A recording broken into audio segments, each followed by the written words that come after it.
Hi, I'm Sophia Cranshaw. And I'm Paul Esmerat. I'm Tatiana Toricampo. Today, we're going to be using marshmallows and a microwave, but not this. Why are we using a microwave? Well, similar to the particle in a box graph, microwaves similarly have nodes on both ends, and a microwave has two waves that are moving in opposite directions.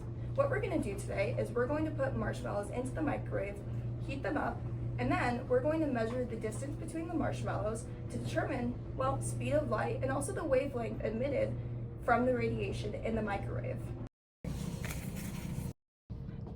And now we put the marshmallows in the microwave. Let's put it spinning.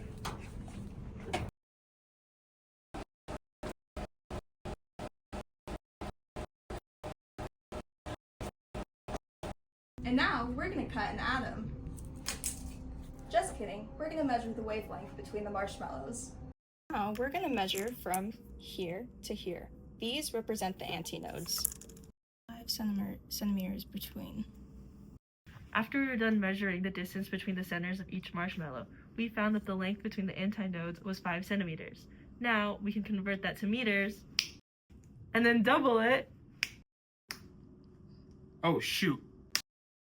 And then we get the wavelength of the electromagnetic wave emitted by the microwave. Now we can calculate the speed of light using our newfound wavelength and also the frequency of the microwave, given that the frequency of the microwave is 2,450 times 10 to the 6 hertz.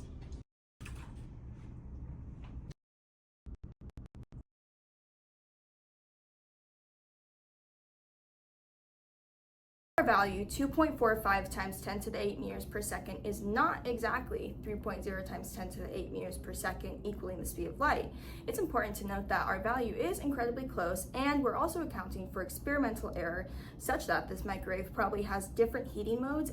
Marshmallows were heated unevenly. Thank you for watching our experiment.